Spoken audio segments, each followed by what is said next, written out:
Coming up on Locked On Dodgers, I am joined by my brother Chris so we can talk about what it was like growing up Dodger fans in the Snider house. So let's get Locked On Dodgers.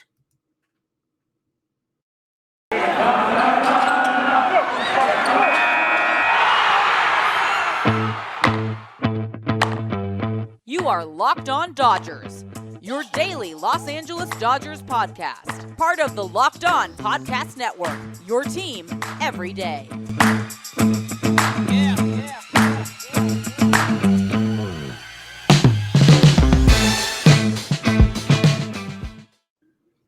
Hello, Dodger fans. I am Jeff Snider of Baseball Essential, and this is Locked On Dodgers, part of the Locked On Podcast Network, your team every day. Vince is out today, but I am joined by a special, but maybe not in the way you might think, guest, my brother Chris. In a lot of ways. Special in almost every way. That's my brother Chris. Before we get started, I want to thank you for making Locked On Dodgers your first listen every day. Remember, this show is free and available on all podcast platforms and on YouTube simply by searching for Locked On Dodgers. This is a daily podcast covering the Los Angeles Dodgers, bringing you the smart fans' perspective on our boys in blue. And maybe in making a slight exception to the smart fans' perspective, we've got Chris here. Chris teaches high school, so he must be kind of smart, right? That's a very popular myth, common myth, but no, high school teachers are pretty dumb, honestly. Well, whatever it takes. Way, does it matter that you're frozen? Oh, you're not frozen anymore. There you are. Never mind. Yeah. Chris is new to this technology thing. So, I don't know how well it turns out on YouTube. Sometimes we freeze up, but I think you can always hear us. So that's good enough for me. So, Vince is gone today. Vince, as you regular listeners know, he is a big football fan, specifically a Raiders fan, and he is in Las Vegas for the Raiders-Chargers game that, as we're recording this, I'm looking at the score, and the Raiders are up by 7 with 22 seconds left, but the Chargers are on the 43-yard line, and so I think I read somewhere that if the Raiders and Chargers tie tonight, both teams get in the playoffs, and so I doubt they would play deliberately for the tie, but maybe it's going to turn out that way, and I don't know. Maybe that's one of the many things that makes baseball better than football, that you can play for a tie and both teams get into the playoffs that way. Why are you talking about Vince right now? This is like you get a new girlfriend and all you do is talk about your old girlfriend. That's true. Vince is dead to us. All right. No Vince, no more Vince talk. That's better. All right. So I talked my brother into joining the podcast today. And you might think that I'm exaggerating when I said I talked him into it, but there was some begging and pleading and yelling at him to man up and a few other things. But as you all know, there's not much going on in the baseball world right now. Baseball's in a lockout, and so there's really not a whole lot to talk about. And so I thought I'd get Chris here so we could talk about grown-up Dodger fans. The main reason I wound up changing my mind is because the movie I was watching started getting a little boring, and so I thought, you know what the heck? What movie was it? I don't even remember what it's called. It's on Hulu, and there's some people in it, and they were doing stuff in a boat. Okay, so you can see why I left. Yeah, one of those movies where people do stuff. Yeah. So Chris is about a year and a half older than me. We grew up together, obviously, and both Dodger fans. But because you are a little bit older than me, I wonder, Chris, what is your first Dodgers memory? My first Dodgers memory. Ooh, I have to think about that one. While you're thinking, I'll just say, because my first actual baseball memories come long after I have collecting baseball cards memories from 1984 when you and I started collecting cards. Yeah. But my first actual Dodgers memory doesn't come till late 1985. Like the Jack Clark thing? Ozzie Smith specifically. Okay. Yeah. I don't know if this counts as a Dodger memory, but my first one, I remember when Steve Garvey left and was going to the Padres, and I remember seeing a news report. They were interviewing Steve Garvey in some parking lot or something, and I remember being sad that, oh no, Steve Garvey's leaving the Dodgers. But I don't know why I was sad. If that's my first Dodger memory, I probably didn't follow him very closely before that, but I remember it being a big deal.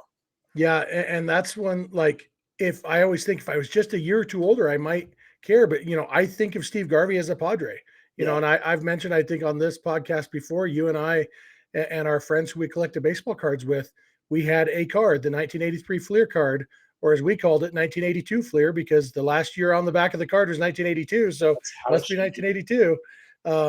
But the Steve Garvey where it's a picture of him like standing in the locker room. It's not a great photo, but it's his last Dodgers card, and that card was just known as Steve Garvey on the Dodgers. Steve Garvey on the Dodgers. What else would you call it?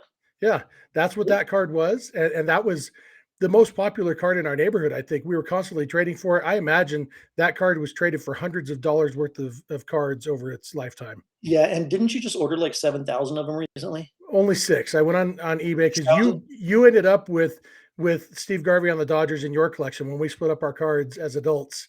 And so yeah, I went on eBay and I ordered 6 of them, just 6. Speaking of, you ended up with whatever. I just yesterday, well, a few months ago, I realized the only card I'm missing from 1985 Topps is the Mark McGwire Olympic card, and so you ended up with that apparently. Yeah, I assume I have it somewhere. Yeah, I just finally bought one yesterday. I just happened to get the card shop and bought one, so now I have the whole set. And I bet you have like 4 or 5. I bet we had a bunch of them.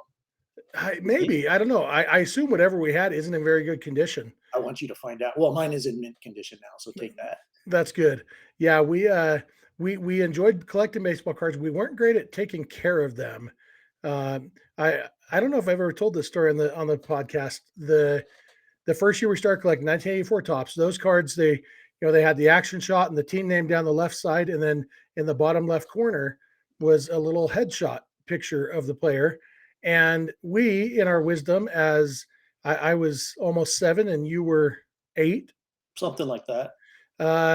And we thought, well, why would they put that picture in the bottom left if they didn't want us to cut it out? So we took all of our cards, which only a couple hundred at the time, probably. Yeah. And we got scissors and we cut the little headshot out of all of them. So basically all of those cards were shaped like a upside down state of Utah. And maybe that was a foreboding event for me, ended up in Utah. And I remember Dad coming home. Do you remember Dad coming home that night? Yeah, he thought we were idiots. I don't know what he was thinking. The look on his face was like, oh my gosh, I have the stupidest children in the world. And he had a point. He did have a point, but it's also probably his fault because, I mean, it's hard to get a stupid child without a stupid parent. You know? Yeah, I remember regretting that for a long time because that's when baseball cards were sort of worth something and were maybe going to be worth something someday. And who knows how many Don Mattingly rookies we cut or whatever, and I remember regretting it.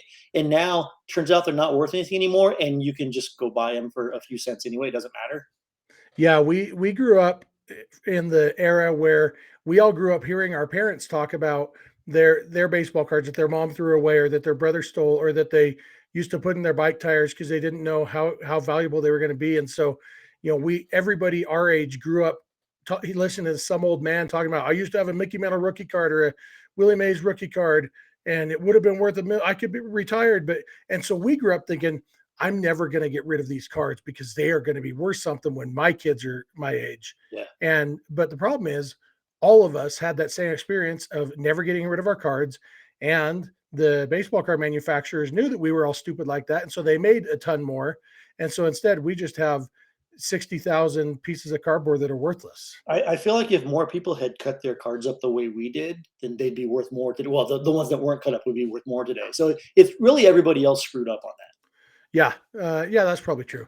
I'm going to take a quick break. We're going to come back. We'll keep talking about growing up Dodger fans. Maybe, some of the.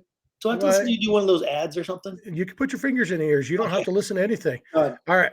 Let's talk about Built Bar, though. It's a new year, and if one of your New Year's resolutions is to be more healthy, Built Bar is a great way to do it because they taste like a candy bar, but they're actually good for you. So check out Built Bar. They've got a ton of different flavors.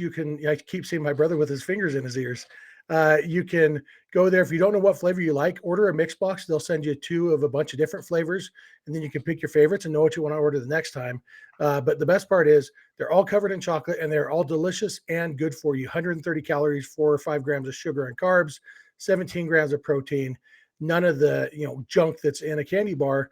And so you can eat yummy stuff and not feel bad about it. So every time you order, go to built.com and use promo code LOCKED15, and you will get 15% off your order. That's promo code LOCKED15 for 15% off at built.com. All right, Chris, you can unplug your ears now. I'm giving him the thumbs up. There we go. I started to unplug him once and heard the word healthy. I'm like, no, I'm out. Who wants to hear that? Well, you all should know whatever he was talking about. Absolutely. Built Bar. They're good stuff. By the way, I'm going for the wearing a Dodger shirt look. Did I pull it off? Yeah, that's definitely a Dodger shirt, and it appears to be on your torso. So, okay, yeah. Yeah. Um, the first Dodger game that you and I ever went to was in 1984, right? Mm-hmm. And it was the Dodgers against the Mets. I believe Ed Lynch pitched for the Mets.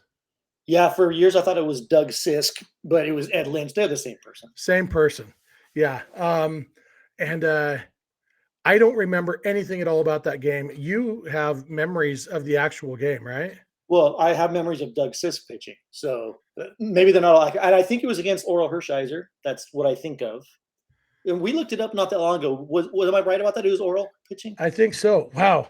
The Raiders and Chargers are actually tied at the end of regulation. They might actually pull off this tie. I just saw it on my This Google. is a Dodger podcast. Oh yeah. Okay. Sorry.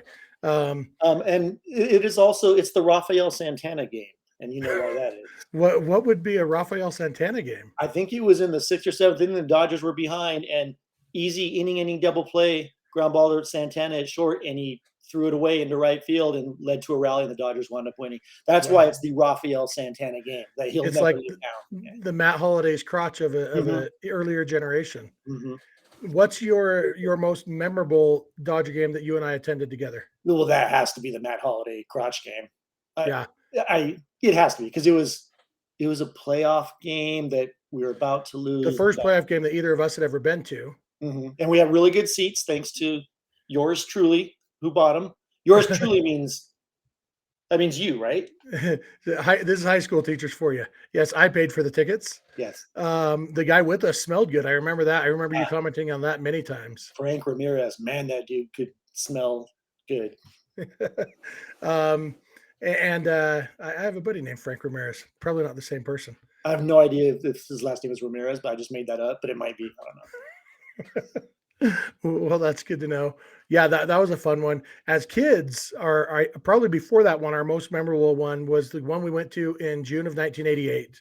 Our aunt was engaged to a guy at the time. She's now married to him and has been for whatever 1988 plus.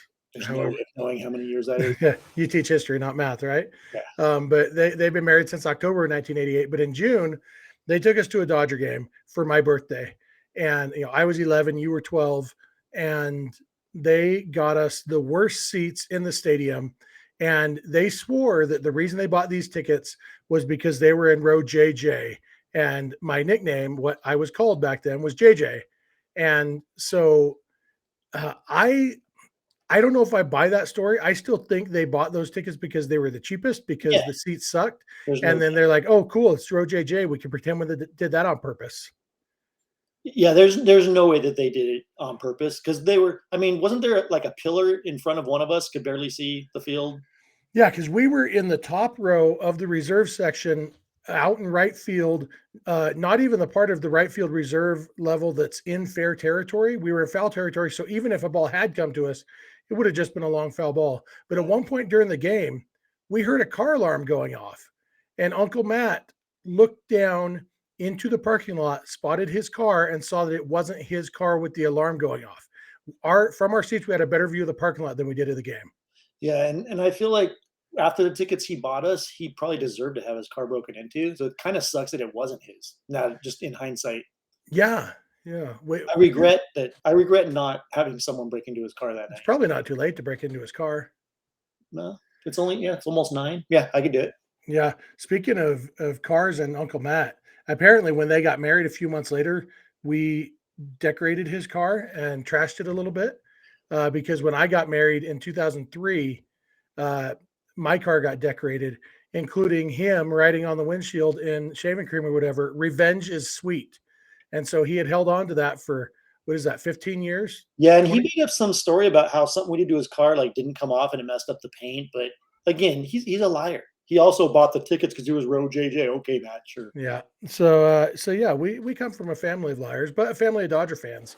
Do you ever think about the fact that when the Dodgers and Giants moved to California, if the Giants had moved to LA and the Dodgers moved to San Francisco instead, we would have grown up Giants fans?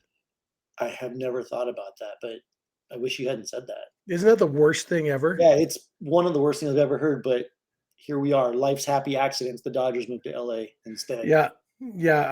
I've probably told this before, but yeah, our grandpa was a Cardinals fan. He grew up in Arkansas, and I guess before the Dodgers and Giants moved to California, the Cardinals were about the closest team anyway, and so no reason not to be a Cardinals fan. But as soon as the Dodgers moved to LA, our family, they were an LA family, and they became Dodger fans. And so by the time you and I were born 20 years later, we were deeply a Dodger family. I was just now years old when I learned that Grandpa was a Cardinals fan. I've always been told that they liked the Dodgers even when the Dodgers were still in Brooklyn. And maybe some of them did, and but I know Grandpa grew up a Cardinals fan. He was a big Stan Musial fan, and even before that, maybe a Joe Medwick fan. I don't know how old people are. I don't know, but yeah, he was definitely. He may have liked the Dodgers too, but he was a Cardinals fan. Maybe I was lied to. Maybe there's liars on that side of the family too. Yeah, I think that's pretty likely. So, what's your favorite baseball card collecting memory with me? Baseball card collecting memory with you, besides cutting up all of our cards that were worth something then? Yeah, I mean, that one's pretty hard to top. It would have to be playing wiffle ball in the front yard and using the cards for our lineups. And you don't want the wind to blow the cards away. So when you put them out there in the dirt, you got to put some dirt on top of the card so it won't blow away. And so we had many a dirty card, and we just leave them out there overnight too. We were smart kids. We were really smart. Yeah. Kids. Leave them out there overnight. I remember Dad getting mad at us about that too, about leaving our cards out there overnight. Like, why don't we take care of our stuff? And I'm like, look around this trash hole house, Dad. Like, why would we take care of it? Look at this place. You never grasped that. This is why we don't have nice things, because we don't deserve them. Exactly. Yeah. We used to make the lineups, and it was a weird thing, and I don't remember. I don't have a lot of memories about specifics, except Jose Canseco, or as I called him for some reason back then, Mike Canseco. Yeah, I was going to ask you why you did that, but you don't know why you did that? No, I have no idea. Maybe Jose was too hard to say. I don't know. I mean, I was only 11 or whatever. That Giancarlo Stanton went by Mike Stanton too, so maybe that's why you did probably that. The same thing. Yeah, he had to wait till he was old enough to know how to pronounce Giancarlo before he switched it. Yeah. So, do you remember any specific players that you used to like to use in our front yard wiffle game? Yeah, my main memory is an Eric Davis card. I think it would be the one I'm thinking of is the '86 Fleer. Yeah, but probably the '85 Fleer also. But I remember for sure the '86 Fleer being covered in dirt there in the front yard. Yeah, and so we still, back in the closet of my guest room, I've got all my half of the baseball cards we grew up collecting, and they were in rough shape, especially those early ones. Our '85, '86, obviously '84 cards.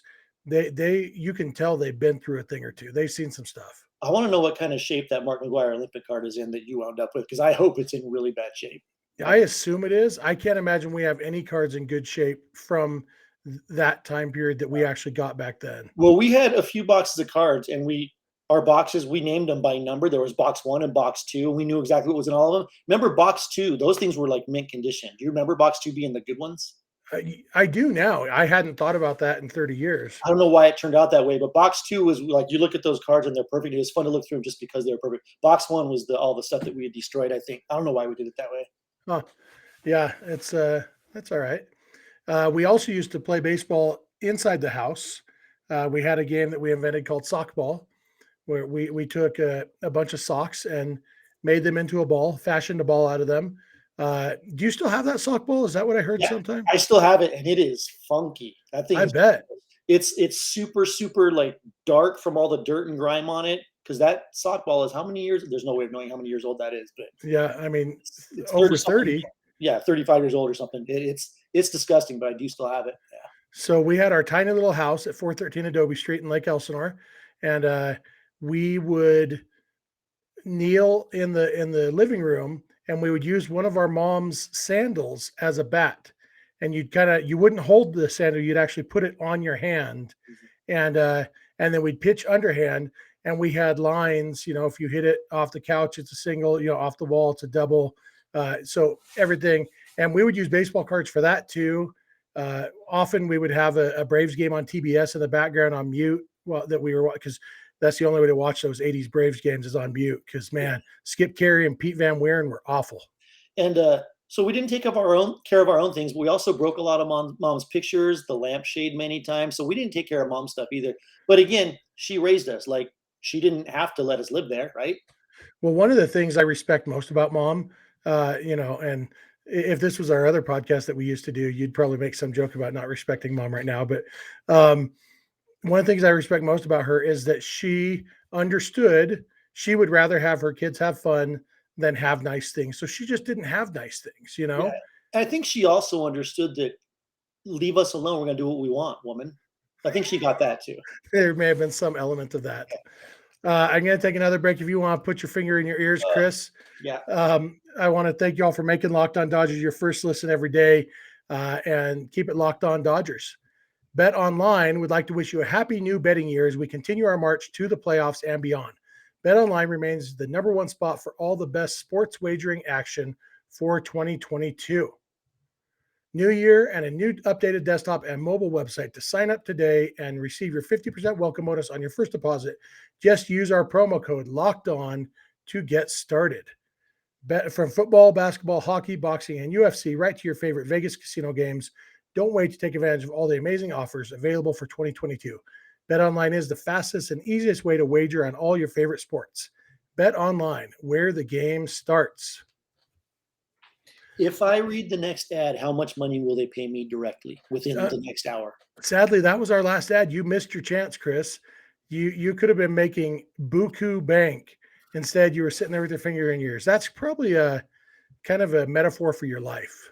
Would I have at least made enough, like the equivalent value of a Don Mattingly Topps rookie card with the little picture cut out? Roughly that, yeah. With the picture cut out, yeah. That's about how much. That? Okay. Yeah, Great. Yeah. What else do you remember from our childhood as Dodger fans?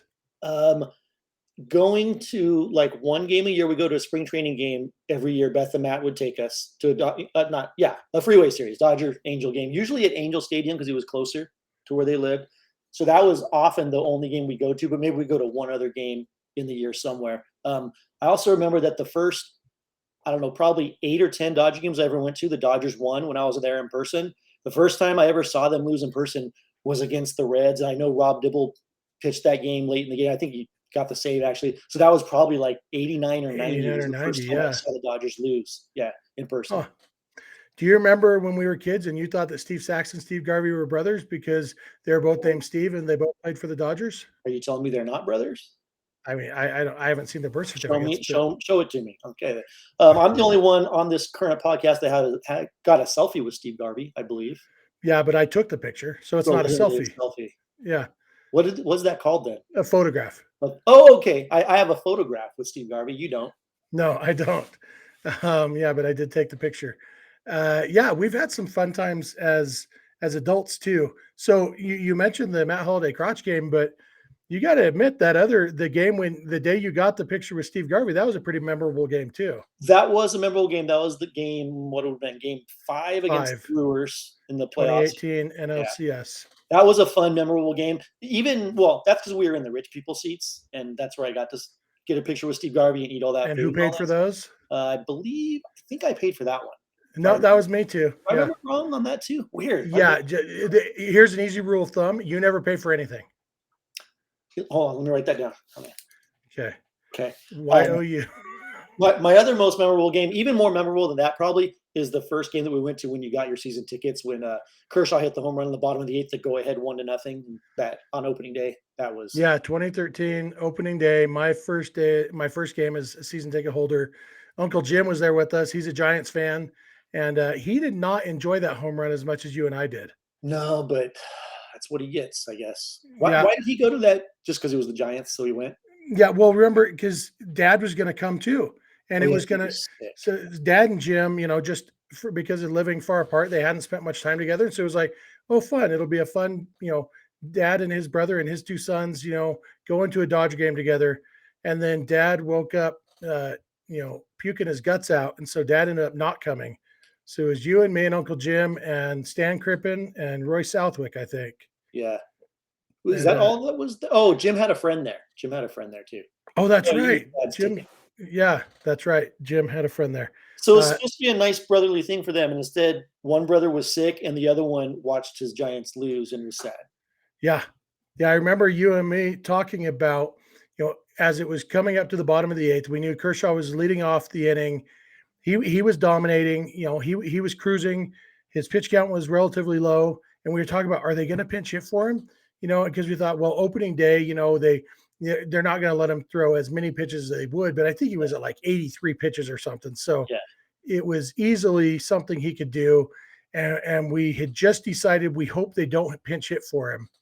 And Because you could tell that the Giants were not going to score off him. And I wanted him to get the win. So we need to score this inning while he's in the game, man. Yeah, and that was still early in Kershaw's career when, the early knock on Kershaw was that, I don't know if you remember, his first 2 or 3 seasons, he had a 500 winning percentage every year, and the knock was that he couldn't go deep in games to get a decision.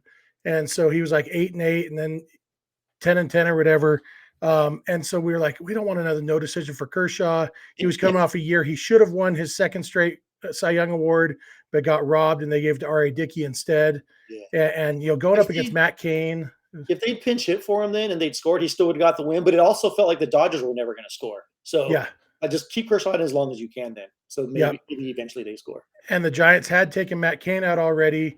I had always remembered it in my mind that it was the first pitch that pitcher threw. What was his name? George Contos. But really, he'd thrown like the inning before or something. Yeah, he had faced the last hitter or two in the previous inning. But yeah, the first pitch he threw in the bottom of the 8th inning, Clayton Kershaw hit it over the wall in center field. A lot of people misremember that as being the only run scored in the game. Yeah, the Dodgers tacked on 3 more, and they ended up winning 4-0. But that was a pretty awesome game. I remember when Kershaw was coming up, I remember thinking, okay, pitch count doesn't matter because it's a reliever anyway. Contos, he's going to throw you a fastball down the middle of first pitch. Just let her rip, Kershaw, whatever. And then he did. He listened to me, and we were happy, and Jim was sad. Yeah, and that's all that really matters. Yeah, it's still Kershaw's only career home run, and probably will be, because I assume if they ever figure out a new CBA, it will include the DH in the National League. So even assuming Kershaw stays with the Dodgers, he's probably not. He'll probably get an occasional at bat in extra innings to come up and sack bunt or something when they're out of bench players. But other than that, I don't think he's going to get many more opportunities. Yeah, well, we were there, and that probably is like my number 2 game I ever went to. Only behind the Matt Holliday game, I'd say. You said number 2 game. For some of us, every game is a number 2 game. Oh yeah. There have been a few games that you didn't go to with me because you refused to go to the game because you had to teach the next day. And Chris has this weird condition, not IBS. He has that too, but that's not that weird. No. It's a weird condition where the option of just not gorging himself at Dodger Stadium, it's not a possibility. I don't even know why you use the word option there. He's like, if I go to a Dodger game, I'm going to eat like a pig, and then my IBS is going to yell at me tomorrow. Yeah. And so, we once had to take a bucket to our own uncle's funeral because we had been to a Dodger game the previous night. I would like to point out the bucket was not used. It was just in case, though. Just in case. Now that we've gotten our scatological portion of the podcast out of the way, you got anything else you want to talk about before we wrap this up, Chris? No, just that I hope there's a baseball season someday and that I go to another game someday.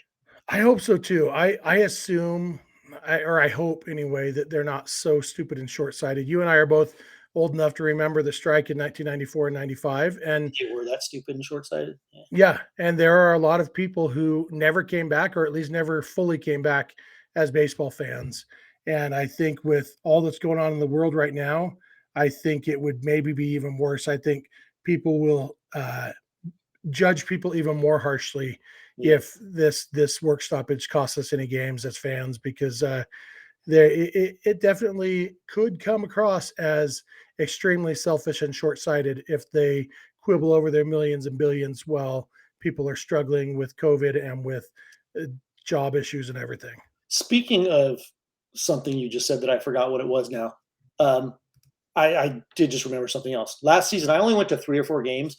They've changed all the food. They got rid of all the good food that I like eating. No more foot-long bacon dogs, none of that good stuff. Everything was gone.